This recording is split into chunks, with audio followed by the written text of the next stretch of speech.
오늘 빌립보서 마지막은 나눔이라는 주제로 결론을 맺으면서 성도들에게 나눌 것을 명령하고 있습니다.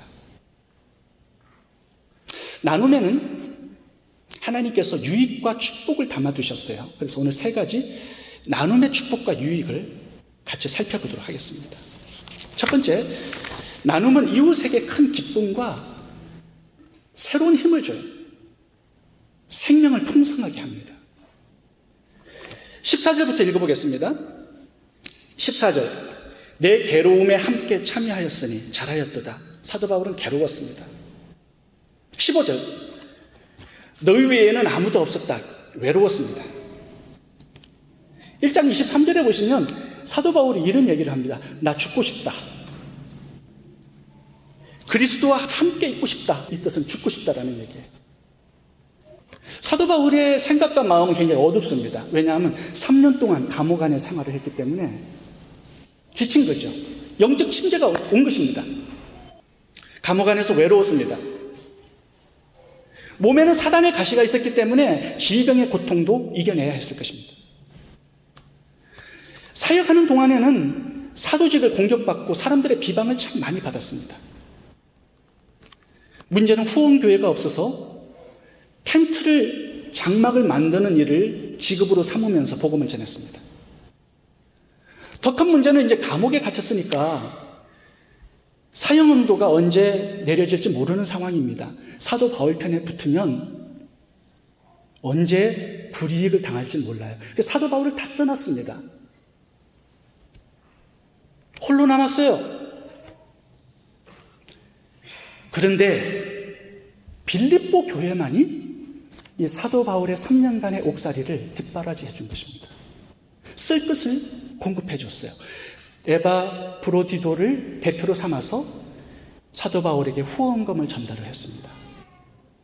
사도 바울이 이 빌립보 교회의 후원과 섬김과 사랑과 나눔을 받음으로 그 안에 있는 어두움의 영적 침체들이 회복되고 치유되고 생명이 살아나고 소생된 것입니다.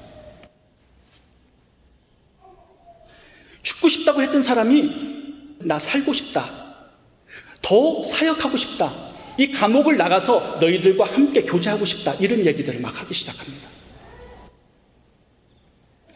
빌립보서 1장 3, 4, 5절을 보시면 그 단어들이 굉장히 긍정적이고 밝고 빛납니다. 내가 너희를 생각할 때마다 나의 하나님께 감사하며 간구할 때마다 너희 무리를 위하여 기쁨으로 항상 간구함은 5절, 첫날부터 이제까지 복음에서 너희가 교제함을 인함이라. 사도 바울이 복음 사역을 시작하는 그날부터 감옥에 갇혀서 사형운동을 받는 그날까지 이 빌립보 교회만이 사도 바울을 후원하고 돕고 섬기고 나눈 것입니다. 빌립보 교회를 생각하면 너무너무 기쁨이 막 솟아나고 감사가 솟아나고 어쩔 줄 모르는 겁니다. 옥중에서 빌립보서를 기록한 거예요. 내가 너희를 이렇게 사랑한다. 나 염려하지 마. 나 너무 기뻐 너희들 때문에. 너희들도 함께 기뻐하자. 빌립보서가 나와요. 살아난 거예요. 사도 바울이 빌립보 성도들의 사랑을 받고 그들의 물질의 나눔을 도움을 받고 말입니다. 생명이 풍성해졌어요. 이게 나눔의 능력이라는 것이죠. 한 사람을 살려내는 거예요. 다시 한번 사역에 헌신할 수 있도록 충성할 수 있도록 만들어주는 능력이 작은 나눔에 있다는 겁니다. 어떤 사람들은 사도 바울이 주님과의 교제가 풍성했기 때문에 그 마음속에 기쁨이 풍성했다고 그러는데 저는 그렇게 생각하지 않습니다. 왜냐하면 사도 바울도 인간이기 때문에. 인간은 인간의 사랑을 받아야 돼요. 혼자 있으면 누구나 외롭고 생각과 마음이 어두워질 수밖에 없습니다. 빌립보 성도들의 나눔을 통하여서 3년이라는 긴 감옥 생활의 모든 어두움과 영적 침체를 이기고 승리하고 수많은 옥중 서신들을 기록해서 오늘 성경으로 하나님께서 만들어주신 것입니다. 작은 나눔은요, 한 사람의 생명을 살리는 능력입니다. 그래서 나누라고 명령하시는 거예요. 이 빌립보 교회는 굉장히 가난한 교회였습니다. 근데 살린 사람이 사도 바울 외에 하나가 더 있습니다. 예루살렘 교회를 살려냈습니다. 그 당시에 기근이 굉장히 심하게 들었습니다. 빌립보 교회도 물론 기근이 심하게 들었어요. 근데 가장 심하게 기근을 맞은 것이 예루살렘 교회였습니다. 예루살렘 교회 성도들이 굶고 있다라는 소문이 빌립보 성도들에게 들려왔을 때 자기도 먹을 것이 없지만 그 중에서 나누어서 예루살렘 성도들을 위해서 구제용으로 보내버립니다. 그 이야기가 고린도후서 8장 2절에 나와 있는데 제가 읽겠습니다. 환난의 많은 시련 가운데서 너희 넘치는 기쁨과 극한 가난이 저희로 풍성한 연보를 넘치게 하게 하였느니라. 내가 증거하노니 너희가 힘대로 할 뿐 아니라 힘에 지나도록 자원하여 이 은혜와 성도 섬기는 일에 참여하며 대하여 우리에게 간절히 구하니. 빌립보 교회는 가난했지만 더 가난한 이웃 교회를 위해서 하나님 주신 작은 축복을 나눈 것입니다. 자기도 기근이 들어서 굶주리지만 더 굶주린 자를 위해서 나누었어요. 그래서 이 빌립보 교회를 하나님께서는 자랑하고 싶은 것입니다. 이 빌립보 교회를 통하여서 사도 바울이 살아났고 예루살렘 교회가 살아났습니다. 여러분들을 통하여서는 누가 살아나고 있습니까? 사도행전에 보면 다비다의 이야기가 나옵니다. 욥바의 다비다는 과부가 되었습니다. 자기도 어려워요. 그때 생기는 수입을 모아서 욥바의 모든 과부들을 옷을 지어주는 사역을 했어요. 얼마나 많은 과부들이 새로운 힘을 얻고 삶의 용기를 얻었겠습니까? 이렇게 나누라는 것입니다. 저희 교회는 매년마다 아프리카에 학교를 지어주고 있습니다. 제가 이렇게 보니까 지난 몇 년 동안 참 많은 학교를 지어줬더라고요. 탄자니아 황대경 선교사님의 중고등학교 건축을 후원했습니다. 꼬트디부아르 초등학교를 후원했죠. 말레이시아 박철현 선교사님의 초등학교를 건축을 후원했습니다. 감비아의 초등학교를 건축하는데 저희들이 헌금을 나누었습니다. 저희들의 자금 나눔이 아프리카에서 사역하고 있는 선교사님들에게 얼마나 큰 힘이 되었겠습니까? 거기서 공부하고 있는 가난한 아프리카 학생들에게 얼마나 큰 용기와 격려와 소망을 주었겠습니까? 기독교 교육을 통하여서 그들의 영혼에 하나님의 생기가 들어가고 있습니다. 이렇게 나누라는 것입니다. 저희가 작은 나눔을 실천할 때 이웃에게 큰 힘과 용기를 주고 살아갈 생기를 더해준다는 사실을 기억하시고 주위의 한 사람에게 여러분의 축복을 나눌 수 있기를 바랍니다. 두 번째는 이 나눔은 내 미래에 복된 투자가 됩니다. 4장 17절을 제가 읽겠습니다. 내가 선물을 구함이 아니요 오직 너희에게 유익하도록 과실이 번성하기를 구함이라. 이 나눔은 이웃을 복되게 하지만 진짜로 복을 받는 사람은 자기 자신입니다. 나눌 때 가장 큰 유익을 얻는 사람이 누구일까요? 사도 바울이었습니까? 아니에요. 빌립보 교회 성도들이었습니다. 17절에 보면 세 가지의 축복의 단어가 나오는데 유익, 과실, 번성, 이 세 가지 단어가 나옵니다. 누구에게 유익이 될까요? 너희에게. 사도 바울이 아니었습니다. 누구에게 과실이 맺혔습니까? 너희에게 과실이에요. 누가 번성합니까? 사도 바울이 아니라 빌립보 교회 성도들이었어요. 많은 사람들이 나눔을 참 어려워하는 이유가 손해본다고 생각하기 때문이고 없어진다고 생각하기 때문입니다. 아니에요. 미래를 위한 투자예요.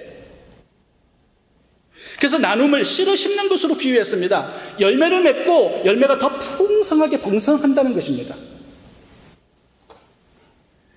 그렇게 풍성함과 번성을 얻는 당사자는 나 자신이에요. 제가 설교 노트에 과실이라는 단어를 원어로 써놨습니다. 카르폰. 이 단어는 이익 배당금이라는 뜻입니다. 이익 배당금. 여러분 주식에 투자하면은 이익 배당금을 받지 않습니까? 매년마다? 나누잖아요. 나누는 게 열매를 맺고 번성하게 되는데 나에게 이익 배당금이 주어진다라는 말씀을 하고 있습니다. 여러분, 우리가 이웃에게 내 물질을 나눠요. 양식을 나눠요.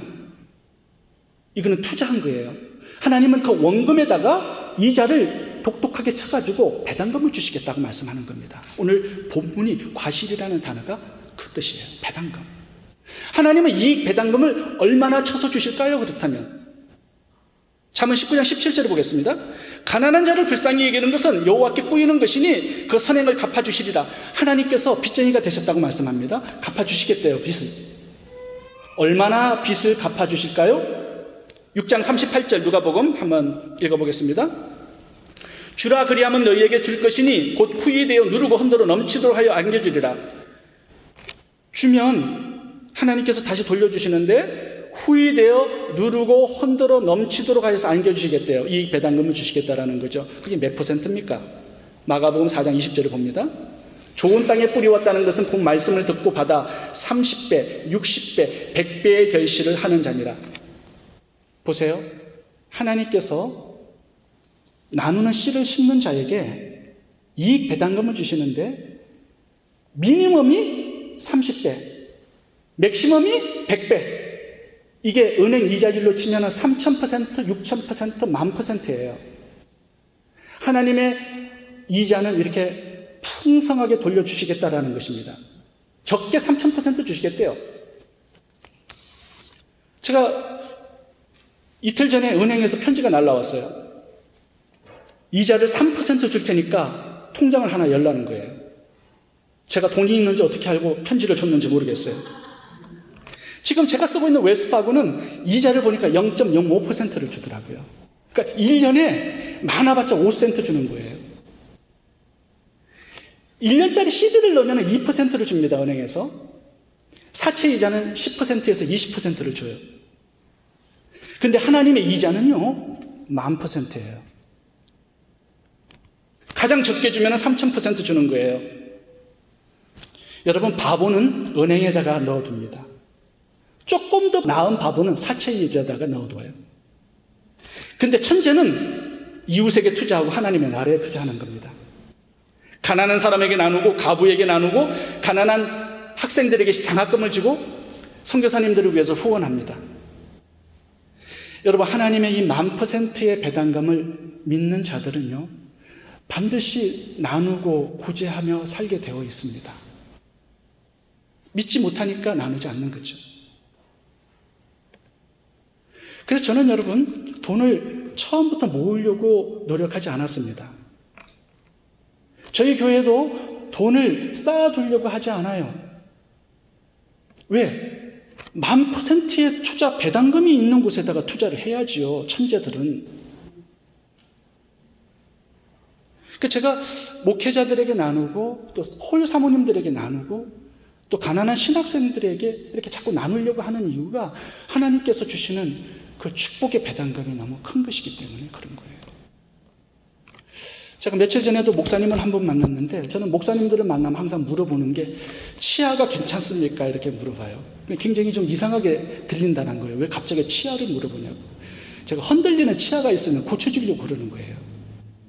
근데 한 목사님이 이가 2개 빠졌다는 거예요. 어금니가. 그래서 식사를 하는데 잘 못 씹는 거예요. 그래서 제가 모아둔 돈으로 그분 임플란트를 좀 해주고 싶은 마음이 들었어요. 제가 돈을 모읍니다. 그리고 하나님께 기도해요. 하나님, 어디다가 써야 되죠? 정말 필요한 가난한 이웃을 연결해 주세요. 반드시 그 액수에 맞는 사람을 연결해 주세요. 제가 지난 과거에 늘 경험하는 부분이에요. 여러분들도 한번 그렇게 해보세요. 반드시 하나님께서 사람들을 주십니다. 복되게 여러분들의 물질을 투자할 수 있도록 환경의 문을 열어주세요. 제 신학교 동기 중에 유성범 목사님이라고 있습니다. 이 유성범 목사님은 저랑 신학교를 같이 다녔는데 이분이 구제를 참 좋아하시는 목사님이세요. 그래서 이렇게 가난한 신학생들을 모아서 자기 집에서 식사를 늘 대접하려 해줘요. 이제 그날도 식사를 대접해주고 전도사님들과 함께 기도회를 했어요. 뭐 필요한 것이 있으면 기도 제목을 내달라고. 근데 한 전도사님이 차가 없어가지고 어려움이 많다고 그래서 차를 한 대 구입할 수 있도록 기도해 달라고 같이 기도를 했어요. 다 이제 전도사님들이 다 기도하고 이제 유 목사님이 마무리 기도를 합니다. 하나님, 가난한 전도사님 차를 한 대 속히 구할 수 있도록 응답해 달라고. 근데요, 하나님께서 그 목사님의 마음에 이렇게 감동을 주시는 거예요. 네가 주라, 네가 주라. 그 목사님이 당황이 되어가지고 내가 잘못 들은 거겠지 하고 다시 고개를 흔들고 다시 기도를 했어요. 하나님, 전도사님에게 차를 한 대 허락해 달라고. 근데 다시 한번 마음에 감동이 주어졌어요. 네 차를 줘라. 정확하게 네 차를 줘라. 그래서 기도를 마치고 유 목사님께서 그 전도사님에게 자기 키를 건네주면서 하나님께서 주라고 하시는 것 같습니다. 가지세요 하고 키를 줬어요. 근데 목사님은 그 전도사님이 사양할 줄 알았대요. 근데 냉큼 받아가지고 하나님의 기도 응답이 이렇게 빨리 이루어질 줄 몰랐습니다 하고 챙겨놓더래요. 그래서 불편하게 이제 목사님이 생활을 하기 시작했습니다. 근데 이 목사님은 그때 이제 미국 교회를 다녔어요. 근데 미국 교회를 다녔는데 한인들을 위해서 한인 예배를 할 수 있도록 교회에다가 신청을 했는데 당회에서 허락을 해서 한인 목회를 그 교회 안에서 시작할 수 있도록 허락을 받았습니다. 이제 교회에서 목사님을 만나고 나오는데 차 파킹랏에 고급 승용차 한 대 앞에 for sale이라고 적혀 있는 거예요. 이렇게 두리번 하니까 차가 참 좋아요. 근데 그 주인된 집사님이 나오더니 그 목사님에게 이 차를 사고 싶냐고 물어보더래요. Of course, 사고 싶다고. 그러면 목사님 돈이 얼마나 있습니까, 지금? 저 지금 돈이 하나도 없어요. 그랬더니 그 집사님이 그러면 그냥 가지세요 하고 키를 주더래요. 놀라운 일이 벌어졌어요.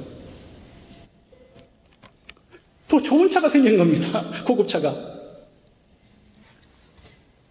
그럼 몇 주 후에 이제 한의무 사역을 시작했는데 담임 목사님이 만나자고 연락이 왔어요. 만나보니까 이 담임 목사님은 오랫동안 기도해온 게 하나 있었는데 자기 자녀 하나가 신학교를 가서 목사가 되는 것이었는데 자녀가 목사가 안 되겠다고 일반 학교로 가버렸어요. 그랬더니 이 목사님이 누구 꼭 하나 신학교에 장학금을 주고 싶은 사람을 이렇게 찾기 위해서 기도를 하고 있었는데 안 나타나는 거예요. 유 목사님이 이제 자기 교회에 들어와서 하나 목회를 시작하는데 이분에게 장학금을 줘야 되겠다라고 생각을 해서 만나자고 한 것입니다. 유 목사님이 7년간 설교학으로 박사학위를 받으셨는데 그 7년 동안 미국 담임 목사님이 장학금을 주셨어요. 더 놀라운 것은요, 사모님도 신학을 했는데 사모님의 장학금까지 7년간 다 주신 거예요. 학위를 마칠 때까지. 더 놀라운 게 아직 제가 말씀드리지 않았습니다. 신학교를 졸업을 했어요. 다른 신학생들은 이력서를 내고 안 되는 데가 되게 많습니다. 근데 이분은 대전에서 연락이 왔어요. 담임 목사로 청빙을 한다고. 그 교회가 2,500명이 모이는 대형 교회였습니다. 지금 거기서 목회하고 계세요. 제 신학교 동기가. 지난번에 한번 만났는데 목사님 왜 이렇게 복을 많이 받으셨어요? 이렇게 물어보니까 옛날에 그 얘기를 하는 거예요. 차 한 대 준 그 얘기. 차 한 대 주고 이 배당금을 계속 받고 있는 겁니다. 이게 하나님의 축복의 방법이에요. 심어야 해요. 많은 분들이 복을 달라고 기도합니다. 근데 하나님은 심으라고 말씀을 하세요. 하나님의 말씀을 법칙을 깨뜨리고 축복하지 않습니다. 여러분 사르밧 가부를 보세요. 사르밧 가부도 3년 반의 기간에 죽게 생겼어요. 먹을 것이 없어요. 그냥 복을 주시 않고 심으라고 말씀하세요. 양식을. 엘리야를 보내서 공개하라고 말씀을 하세요. 그걸 심었더니 그 심은 것에서 과일을 맺고 번성케 하신 것입니다. 요한복음 6장에 오병이어의 기적도 봐보세요. 예수님이 그냥 사람들을 먹이지 않았습니다. 오병이어를 가져오라고 그러셨어요. 심으라는 거예요. 먹을 것을. 그것을 축복하셔서 2만 명을 먹이신 것입니다. 그냥 번성케 하신 게 아니에요. 가나 혼인잔치에 물이 포도주 되는 기적도 한번 봐보세요. 심을 것을 심어야 했어요. 항아리에다가 물을 가득 부으라고 말씀합니다. 우리가 심을 때 그 심은 것을 축복하셔서 이 배당금 투자액을 주시는 것이지 아무것도 없는 상태에서 우리를 축복하시지 않는다는 겁니다. 그래서 심으셔야 돼요. 나누셔야 돼요. 베풀어야 돼요. 복을 받기 위해서는. 나누는 것은 우리 미래를 위한 복된 투자가 되는 것입니다. 세 번째 나눔은 하나님께 예배가 됩니다. 18절을 읽어보겠습니다. 내게는 모든 것이 있고 또 풍부한지라 에바브로디도 편에 너희의 준 것을 받음으로 내가 풍족하니 이는 받으실 만한 향기로운 제물이요 하나님을 기쁘시게 한 것이라. 여기 빌립보 성도들이 나눈 그 헌금이 예배용 단어로 기록되고 있습니다. 받으실 만한 향기로운 제물, 하나님을 기쁘시게 한 것. 우리가 나눌 때 이 나눔이 하나님의 마음을 터치해요. 그러니까 기쁘시게 한다는 거죠. 하나님의 보좌까지 올라가는 것입니다. 여러분, 예배가 찬송만 부르는 것이라 생각하지 마세요. 설교만 듣는 것이 예배라고 착각하지 마세요. 주일에 여기 1시간 앉아서 시간 때우는 게 예배라고 착각하지 마세요. 이렇게 1시간 이 예배는 오픈 게임이에요. 진짜 경기는 삶 속에서 나누며 사는 이 구제와 선행의 예배가 진짜 예배란 말입니다. 삶의 예배가 빠지면 반쪽짜리 예배, 온전한 예배가 되지 않습니다. 가인과 같은 예배가 되는 거죠. 히브리서 13장 16절을 읽어보겠습니다. 오직 선을 행함과 나눠주기를 잊지 말라. 이 같은 제사는 하나님이 기뻐하시느니라. 마태복음 5장 16절도 같이 보도록 하겠습니다. 너희 빛을 사람 앞에 비치게 하여 저희로 너희 착한 행실을 보고 하늘에 계신 너희 아버지께 영광을 돌리게 하라. 예배가 착한 행실이라는 것입니다. 잠언 14장 31절 가난한 사람을 학대하는 자는 그를 지으신 이를 멸시하는 자여 궁핍한 사람을 불쌍히 여기는 자는 주를 공경하는 자니라. 예배용으로 전부 다 설명합니다. 마태복음 25장 40절 너희가 여기 내 형제 중에 지극히 작은 자 하나에게 한 것이 바로 내게 한 것이라. 구제하고 나누는 것이 하나님께 한 것이래요. 예배로 설명하고 있습니다. 여러분, 가난한 이웃에게 양식을 나누고 나의 물질의 축복을 나눌 때 어떻게 되는 것입니까? 내가 하나님의 존재 앞에 있는 것입니다. 하나님 가까이에 서 있는 것입니다. 예배를 드리고 있는 것이기 때문에 그런 것이죠. 제 아는 목사님께서 이번에 이디오피아를 다녀오셨습니다. 이디오피아에서 아디스아바바에서 사역하시는 이해숙 선교사님을 만나고 그 내용을 이제 저에게 얘기를 들려주셨습니다. 이 아디스아바바의 시내를 나가보면 어린 아이들 거지들이 되게 많대요. 구걸해서 살아가는데 밤이 되면은 아프리카도 영하로 떨어지는 경우가 들어 있습니다. 가끔씩은 얼어 죽는 사람들이 있다고 합니다. 이 밤이 되면 어린아이들이 길거리에서 많이 잠을 자고 있는데 이해수 선교사님께서 그 아이들을 돌보아주는 사역을 하고 계세요. 밤이 되면 먹을 것이 없어 잠드는 그 아이들을 찾아가서 빵과 차를 공급합니다. 그 목사님께서 따라 나갔다가 참 눈물 없이는 볼 수 없었다고 하셨습니다. 그리고 아이들에게 공급하는 100명분의 빵과 차를 자기 교회에서 후원하기로 이렇게 약속을 하셨습니다. 그 이해수 선교사님께서 계획하시는 프로젝트가 뭐냐 하면 아이들이 잠을 잘 수 있는 쉘터를 만드는 것이에요. 그 3개의 건물을 지어서 남자아이 100명, 여자아이 100명, 미혼모 100명 이렇게 300명을 케어하는 게 그분의 프로젝트였습니다. 근데 새 건물 짓는데 몇만 불이 들어갑니다. 목사님께서 그 건물을 짓는 비용을 자기 교회에서 헌금하겠다고 약속을 하고 오셨습니다. 또 하나 이해수 선교사님께서 하시는 사역 중에 하나가 그 이디오피아가 우리 한국 6.25 전쟁 때 6,037명의 군인들을 파송을 했어요. 그들이 우리를 대신해서 싸워준 겁니다. 근데 전사자가 123명, 부상자가 536명이었어요. 그 살아 돌아온 사람들을 국가에서 한 마을을 주어서 거기에서 살도록 한국촌을 만들어 주었습니다. 근데 몇십 년이 지난 오늘날 그 한국촌, 한국을 위해서 싸우다가 돌아온 군인들의 삶은 아디스 아바바에서 가장 빈민촌에 속하고 있답니다. 이예수 선교사님께서 양식이 없는 참된 용사들의 생활을 돌보아주고 있어요.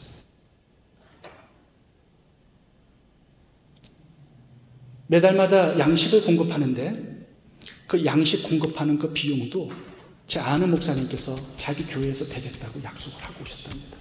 3개를 약속하고 오셨어요. 아이들의 급식비, 세동의 건물을 짓는 건축비, 참전 용사들을 위한 생계비. 한 달에 얼마 들어가는지 제가 잘 모르겠습니다. 근데 굉장히 제 마음에 굉장히 많이 감동이 되었어요. 우리 교회도 좀 그렇게 했으면 좋겠다라는 생각이 많이 들었습니다. 여러분, 여기에서 드리는 이 예배가 하나님께서 기뻐 받으시는 예배일까요? 아니면 하나님께서 주신 축복들을 나누어서 가난하고 헐벗고 굶주린 자들을 위해서 구제하고 베풀고 나누는 그것이 진짜 하나님께서 받으시는 기뻐하시는 예배일까요? 여러분, 나눔이 진짜 예배라고 말씀을 하시는 것입니다. 저희 교회 재정이 춥고 배고픈 자들의 양식이 되고 따뜻한 이불이 되고 집이 되어준다면 얼마나 좋겠습니까? 하나님 얼마나 기뻐하시겠습니까? 여러분들이 한 달 수입에서 얼마가 고아와 가부들의 눈물을 닦아주고 위로하고 선교사들을 힘있게 하는 그 나눔이 된다면 하나님이 얼마나 기뻐 받으시는 예배가 되겠습니까? 여러분, 나눔을 통해서 참된 예배자로 살아갈 수 있기를 바랍니다. 오늘 본문 결론을 보시면 4장 19절에서 이렇게 말씀합니다. 잘 읽겠습니다. 나의 하나님이 그리스도 예수 안에서 영광 가운데 그 풍성한 대로 너희 모든 쓸 것을 다 채우시리라. 하나님의 축복의 약속이 나오죠. 영광, 이거는 질적인 것입니다. 풍성, 이거는 양적인 것입니다. 하나님께서 갚아주실 때 질적으로 채굴을 주시고 양적으로 채굴을 주시겠다고 약속하고 있습니다. 최고의 축복, 최대의 축복, 이것이 나누고 사는 자들에게 주시는 하나님의 약속이고 축복입니다. 살롱교회 성도님 여러분, 하나님께서 주시는 최고의 축복을 최대로 받으시기를 주님의 이름으로 축원합니다. 기도하겠습니다.